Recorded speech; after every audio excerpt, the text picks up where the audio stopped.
Iako su mnogi zarasli u korov ili ruinirani, Miroslav Veličković je za svoju knjigu na Starom groblju u Nišu pronašao 339 spomenika srpskih vojnika iz Velikog rata.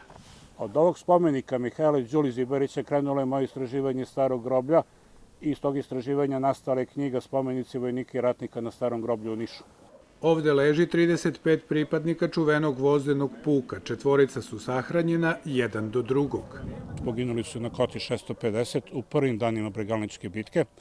U borbi kada je drugi pešadijski puk zarobio bugarski 13. pešadijski puk, računajući 35 oficira, komandanta puka, 4 topa, 54 konja, 806 vojnika i kompletnu vojnu muziku.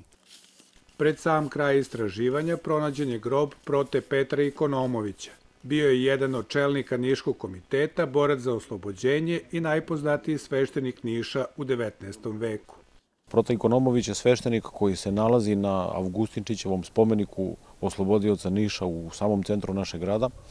I kada je Avgustinčić vajao taj spomenik, iskoristio je motiv fotografije zakletve Niškog komiteta.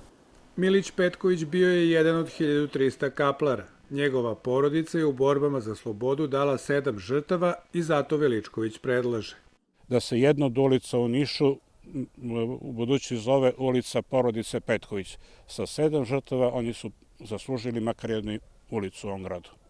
Miroslav kaže da je od Bršljana očistio više od 250 spomenika jer želi da mladi vide i nauče kako su se njihovi preci borili za slobodu.